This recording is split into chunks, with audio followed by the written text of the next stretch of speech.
I am Carrie Centro with Alpenglow Yarn, and today I'm going to show you how to replace a broken inner strut on a glider swift. So on this swift, we have this inner strut, which is broken here and kind of dangling, and we want to replace that. And so we will have to take off these hubs and take the swift apart and replace the strut and put it back together. There's an order that we think is a little bit more helpful, so I'm going to go through that now.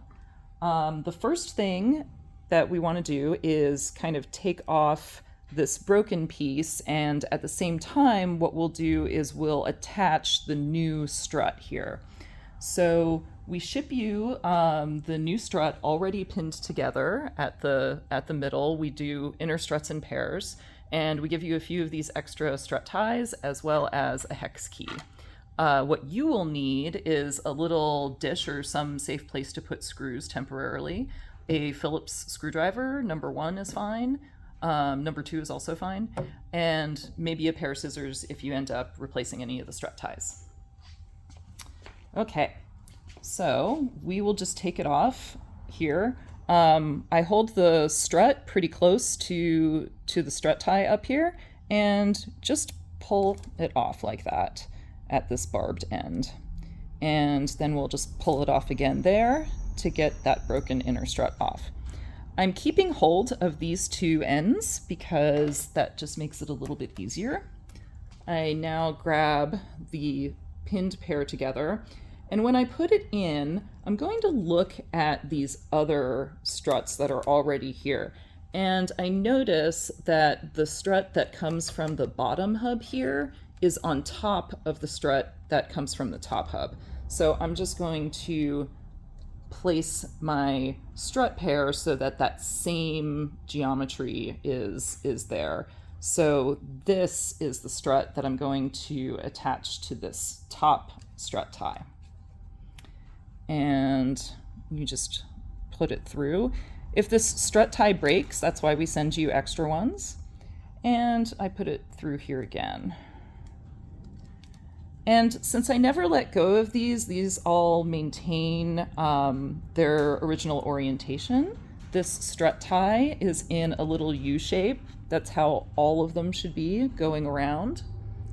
And nothing here is twisted or anything. This one, we'll note, is still in its nice little U shape, so we haven't twisted this strut at all. And this one is also still in its nice little U shape. We haven't twisted that one either. So now we'll do the bottom one, and this is where it starts to get a little bit octopus-like. So I'll grab this again, like right next to the hole that the strut tie goes through, and just pull backwards, and do the same thing here. Just pull backwards.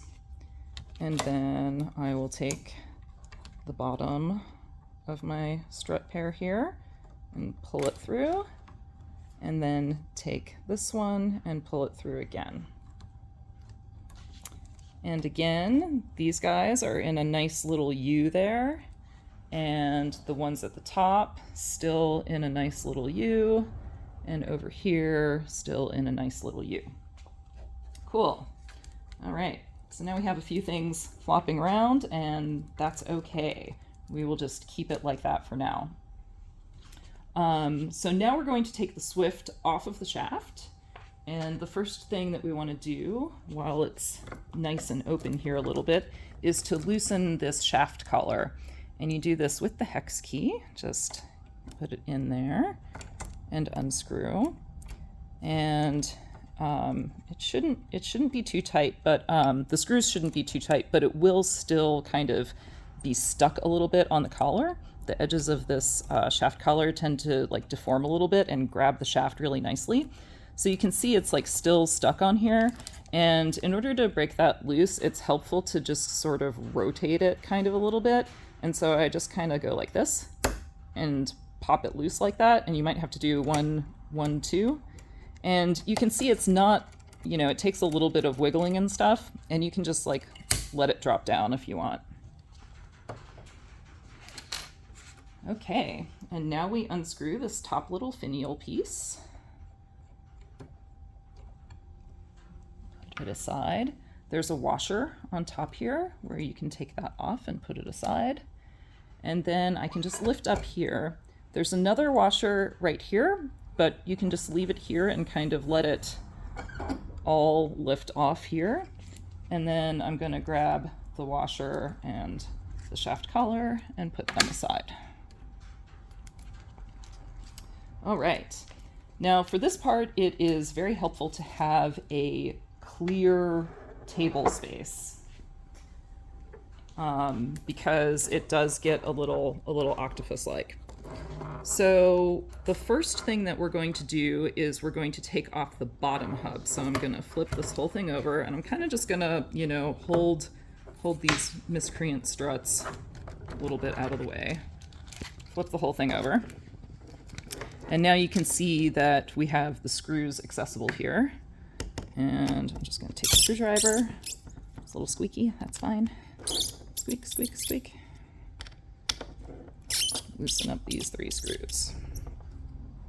I'm going to take them off and put them in my little dish.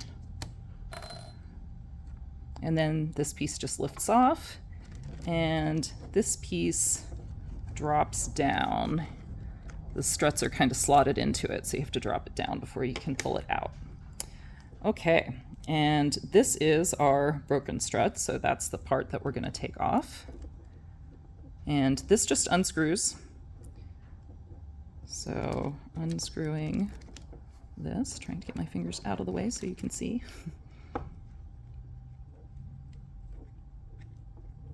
Okay, and you can just like let this end go that has the bead on it because it won't go back through. And just pull struts off until you get to the broken one. And so that's now free. And we're going to take our spaghetti struts here and put the top one back in. And rethread that one. And then just screw them back together. And that broken strut might be at any point along this circle. You know, hopefully it's not that one that you don't have to take them all off, but it might be. So you just have to unthread them all, replace this one, then thread them back all on. And that's why it's kind of nice to be working with a table here so that you can kind of hold this up and so that it doesn't collapse on you. Okay, so now we're going to put the hub back on. The first piece is this piece, and it is important to put this piece on in the right spot at this point. So what we're going to do is line up any of these 3 shorter tabs without the holes. So 1, 2, 3. Any of those 3 should go underneath this bead.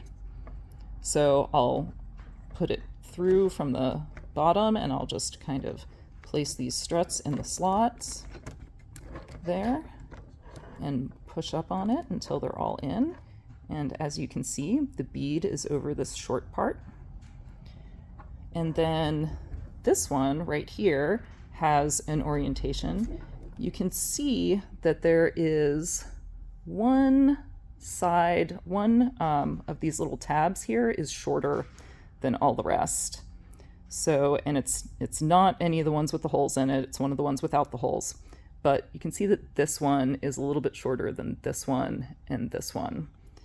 And that will go on top of the bead. So we'll just do that. And at this point, it's good to make sure that your holes line up so that you can see light through here.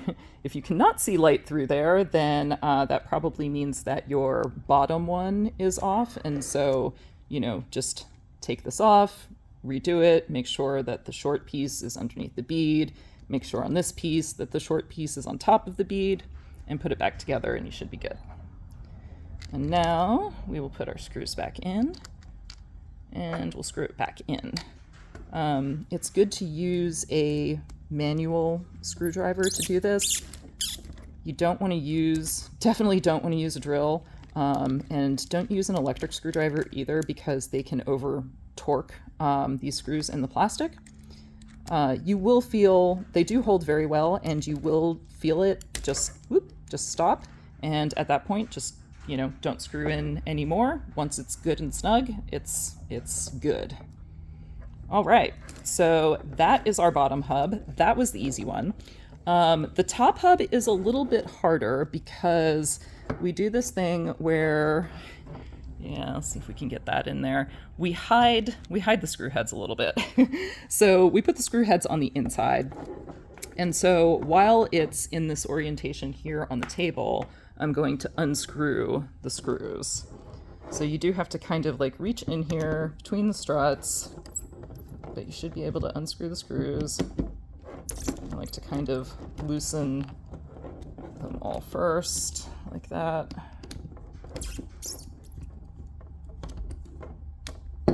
And then just kind of finish unscrewing them the rest of the way by hand and pull each of them out there. And I'm kind of holding the top hub up as I do that. And so now you can just pull the top piece off and lift it up, and the bottom piece will just be there. Cool. All right, so now I'm gonna flip it upside down again.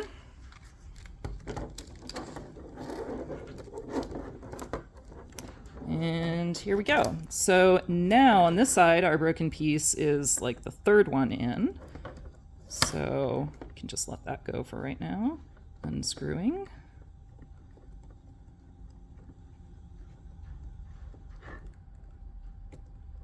Can let the bead part go. Keeping a hold of this, I'm kind of trying to keep this a little bit more upright so that it can support itself a little better. And then taking this other strut off, the non-broken one off. And then this is the replacement one. And we'll just feed that back through.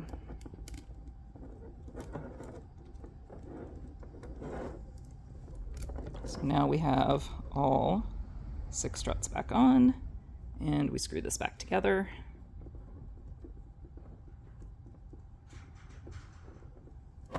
And there we go. 1, 2, 3, 4, 5, 6. Yay. So on this one, it's a little bit easier actually for this first part. We're again looking for the little tab that is a little bit shorter than all the rest, which is this one. And I'll just kind of, yeah, there we go. That's a good view of it. You can see how this one is longer and this one is longer and this one is a little bit shorter. And we're now going to put this under the bead. And then we just slot all of these struts again. And there we go. And now you can see that the bead is just like nicely nestled into this shorter piece there. And then we take the top piece. For these pieces also, actually, there's a little bit of a right and a wrong side. It doesn't really matter, but one side sort of has this cool texture on it, and we put that side facing up, facing out, and we kind of hide the side that has the lines on it from the printing process, and we put that on the inside. We do that on the bottom hub as well. And so now I'm just lining up the screw holes on this top one. So that just goes like that. Okay, and now we flip the whole thing upside down to put the screws back in. And I do kind of keep my hands on this now. I keep them pressed together just so that they don't get like offset from each other. So this is like a little bit harder to maybe video because I like to keep it at an angle here so it doesn't collapse on me. And I will usually just kind of place 2 screws in like this while keeping like a little bit of pinching pressure with my hand just to make sure the 2 hub pieces are flat against each other. And then I'll screw one in till it's nice and snug. Screw the other in. That's kind of an awkward angle, so I'm gonna bring the screwdriver back around over here. There we go. And then I'll place the other screw in.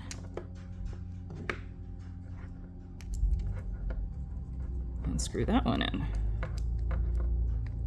Awesome. Cool. And now we have like a fully replaced nice Swift again. So all we have to do is put it back on the shaft. Note that there is like a little washer here, so that should still be on the shaft. So there's kind of only one way this can go on. If you try to put the top hub on first, it won't go. So we'll put the bottom hub on first, like that. Then we'll just place the shaft collar on and around, and it can just fall, that's fine. And then we'll take one of our washers and put it on top, right there, and it'll just stay seated on that little shoulder. And now we can slide the rest of the Swift down, put the top hub back on, put the washer back on, and screw that top little finial piece on. This also, like, as soon as it's snug, that's good. Don't try to really crank that one down because it's, again, plastic. Okay, and now the last thing to do is to just screw this shaft collar back on. We have a little jig that spaces it at about 3 inches down, but you might actually be able to feel like there's a little rough spot from where it was gripped before. So you can just put it back up to that rough spot. Sometimes it's hard to move this up the shaft by itself, so you could just like use that bottom hub to sort of move it up. I'm finding that rough spot, which is like right about there. Letting that go back down. And now I'm just screwing this back in. You want to screw in the 2 sides evenly so that there will be a space here and a space here, and you want those spaces to be as even as possible. You don't want it to be tilted off to one side or another appreciably. So kind of just go back and forth between the 2 sides.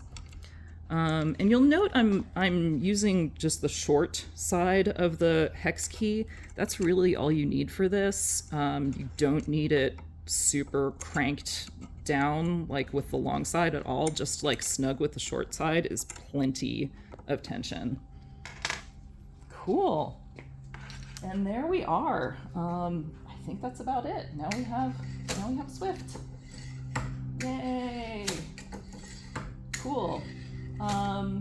There's maybe one more thing that I can show, which is, like, let's say that you were replacing one of these strut ties and you broke one. I'll just take this one completely out here and replace it with the new one so that you can see. So this end especially tends to be a little more in there than the others. So again, I'm keeping hold of these struts so that I don't lose their orientation. And I'm coming from the front on this right strut. So I go front to back and I just pull past there. And we give this like an extra little tug so that it just snugs up that, that little flat spot against the Swift. And then from right to left through the centerpiece. And then from back to front through the left strut there. And then you can just take a pair of scissors, and we cut it right after this first bump here. And that just gives us enough room so that we can replace struts like we just did and still grab the end there. So there you go. Happy winding. If you have any questions at all, feel free to contact us through our contact form on our website or email us at info@alpenglowindustries.com. Great. See you later.